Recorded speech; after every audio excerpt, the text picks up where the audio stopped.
countries that helped me put this together: Qatar, Turkey, Saudi Arabia, Egypt, Jordan, and so many others. So many people fought so hard. This is a big day. We'll see how it all turns out. We have to get the final word down and concrete. Very importantly, I look forward to having the hostages come home to their parents, and having some of the hostages, unfortunately, you know the condition they're in, come home likewise to their parents, because their parents wanted them just as much as though that young man or young woman were alive. So I just want to let you know that this is a very special day, maybe unprecedented in many ways. It is unprecedented. But thank you all, and thank you all to those great countries that helped. We were given a tremendous amount of help. Everybody was unified in wanting this war to end and seeing peace in the Middle East. And we're very close to achieving that. Thank you all, and everybody will be treated fairly. Hamas کی جانب سے غزہ جنگ کے خاتمے کے منصوبے کی کچھ شرائط پر اتفاق کرنے کے بعد امریکی صدر ٹرمپ کا اظہار تشکر. مختصر ویڈیو پیغام میں کہا ان ممالک کا شکریہ جنہوں نے اس کام کو ممکن بنانے میں مدد کی. قطر، ترکی، سعودی عرب، مصر، اردن اور بہت سے دیگر کا. یہ بہت بڑا دن ہے. ہمیں بہت زیادہ مدد دی گئی. سب جنگ کے خاتمے اور مشرق وسطیٰ میں امن کے لیے متحد تھے. ہم اسے حاصل کرنے کے بہت قریب ہیں. سب کا شکریہ. سب کے ساتھ انصاف کیا جائے گا. اس سے پہلے ٹرمپ کا کہنا تھا کہ حماس دائمی امن کے لیے تیار ہے. اسرائیل فوری طور پر حملے روک دے تاکہ یرغمالیوں کی محفوظ اور جلد رہائی ممکن بنائی جائے. تفصیلات طے کی جا رہی ہیں. یہ صرف غزہ کی حد تک نہیں ہے. یہ مشرق وسطیٰ میں طویل عرصے سے جاری امن کی کوششوں سے متعلق ہے. غزہ پر اسرائیلی حملوں میں جمعے کے روز بھی 72 فلسطینی شہید کر دیے گئے.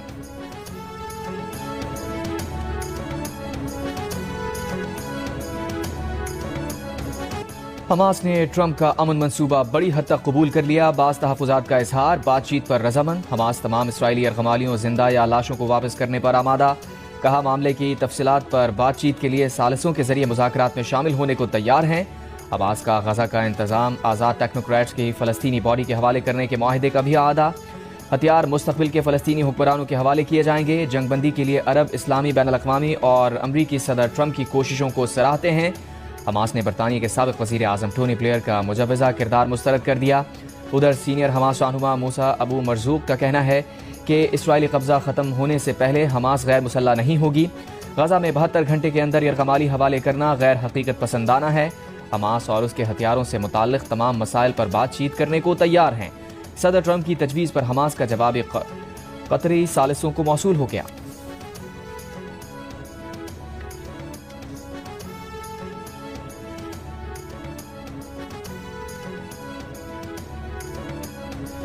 قطر کی جانب سے حماس کے بیان کا خیر مقدم. کہا غزہ جنگ کے خاتمے کے لیے مصر اور امریکہ کے ساتھ رابطہ کاری شروع کر دی ہے.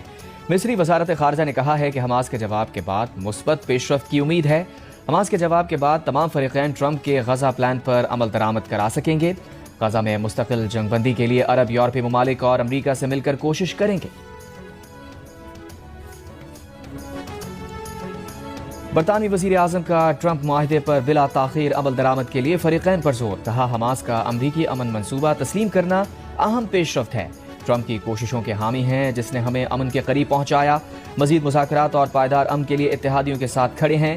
لڑائی کے خاتمے، یرغمالیوں کی واپسی اور امداد تک رسائی کا یہ بہترین موقع ہے. جرمن چانسلر نے کہا کہ یرغمالی رہا، حماس غیر مسلح اور لڑائی فوری ختم ہونی چاہیے.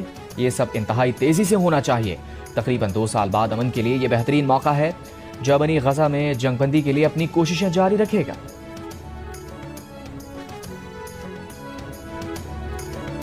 ترجمان اقوام متحدہ کا کہنا ہے کہ حماس کے بیان سے یو این چیف گوٹریس کی حوصلہ افزائی ہوئی. یو این چیف نے تمام فریقین پر زور دیا ہے کہ غزہ جنگ کو ختم کرنے کے موقع سے فائدہ اٹھائیں.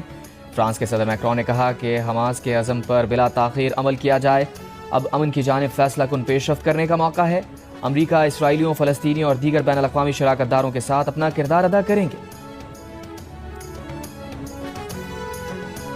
آزاد کشمیر میں عوامی ایکشن کمیٹی اور وفاقی وزراء کے درمیان معاہدہ طے پا گیا. مظفر آباد میں وفاقی وزراء اور عوامی ایکشن کمیٹی کے ارکان کی مشترکہ پریس کانفرنس. وزیر اعظم کی مذاکراتی کمیٹی کے رکن احسن اقبال نے کہا معاہدہ کسی ایک فریق کی جیت نہیں بلکہ آزاد کشمیر، پاکستان اور جمہوریت کی فتح ہے. نہ تشدد کو ہوا ملی، نہ تقسیم ہوئی، بلکہ باہمی احترام کے ساتھ راستہ نکالا گیا۔ وزیر اعظم شہباز شریف کی قیادت میں حکومت نے ان آوازوں کو سنجیدگی سے سنا۔ ہم نے تصادم کے بجائے مشاورت کو اور انا کے بجائے یکجہتی کو ترجیح دی۔ رانا ثنا نے کہا کہ فریقین کے درمیان معاملات طے کرنے کے لیے لیگل ایکشن کمیٹی قائم کی گئی ہے۔ کمیٹی ہر 15 روز بعد بیٹھے گی۔ طارق فضل چودھری نے کہا یہ امن کی فتح ہے۔ راجہ پرویز اشرف نے کہا گفتگو مثبت رہی، کوشش ہے کہ خطے میں امن اور بھائی چارے کا سلسلہ قائم رہے۔ وفاقی وزیر امور کشمیر امیر مقام نے کہا کہ جانی نقصان پر بہت افسوس ہے، کشمیری عوام کی فلاح و بہبود ہماری اولین ترجیح ہے۔ عوامی ایکشن کمیٹی کے رکن کا کہنا تھا کہ وزیر اعظم شہباز شریف اور حکومتی مذاکراتی کمیٹی کے مشکور ہیں، ہمارے معاملات خوش اسلوبی سے طے پا گئے ہیں۔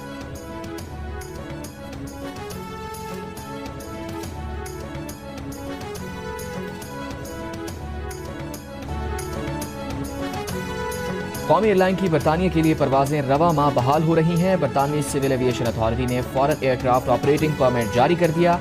برطانیہ میں پاکستانی ہائی کمیشن کا کہنا ہے کہ یہ آخری دستاویز تھی جو دونوں ممالک میں کمرشل پروازوں کے لیے درکار تھی۔ پہلے مرحلے میں مانچسٹر کے لیے پروازیں بحال ہوں گی، دوسرے مرحلے میں برمنگھم اور لندن کو بھی آپریشن میں شامل کیا جائے گا۔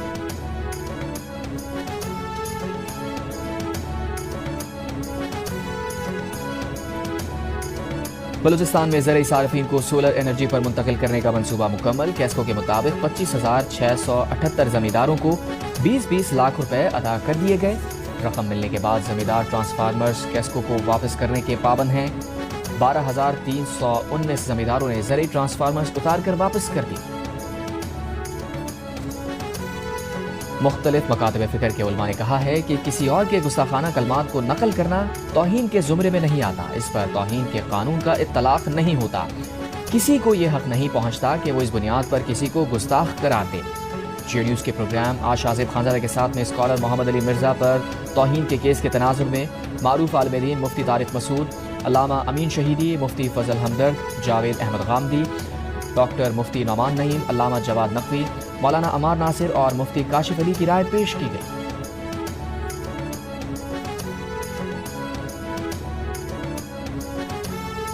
گورنر سندھ کا کہنا ہے کہ سیاسی حالات اور مہنگائی نے بہت کچھ بدل دیا۔ ووٹ لینا ہوتا ہے تو مائی کراچی، کام کرنا ہو تو کہتے ہیں بائی کراچی۔ ایک تقریب سے خطاب میں کامران خان ٹیسوری نے کہا ہر شعبے کی طرح فنون لطیفہ بھی زوال پذیر ہے۔ آہستہ آہستہ ہم ادب سے دور ہوتے جا رہے ہیں۔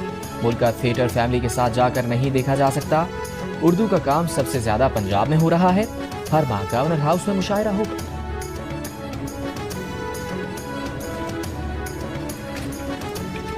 بصرہ سے نئی دلی جانے والی عراقی ایئر لائن کی پرواز میں فنی خرابی، کراچی میں ہنگامی لینڈنگ۔ ایویشن ذرائع کے مطابق ATC کراچی کی اجازت سے پائلٹ نے طیارے کو کراچی ایئرپورٹ پر اتارا۔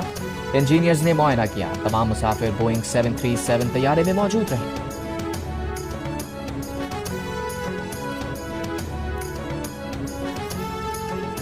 امریکہ کا منشیات اسمگلنگ کے الزام میں وینزویلا کی کشتی پر حملہ، 4 افراد ہلاک۔ وزیر امریکی محکمہ جنگ کے مطابق حملہ وینزویلا کے ساحل سے دور بین الاقوامی پانیوں میں کیا گیا۔ جرمنی کے میونخ ایئرپورٹ پر مشکوک ڈرونز کی پروازیں، میونخ ایئرپورٹ بند، پروازیں متاثر۔ نئی دلی میں ورلڈ پیرا ایتھلیٹکس چیمپئن شپ میں آوارہ کتوں نے حملہ کر کے 2 کوچز کو زخمی کر دیا۔ کینیا اور جاپان کے کوچز پر جمعے کی صبح حملہ ہوا، دونوں کو قریبی اسپتال میں طبی امداد دی گئی۔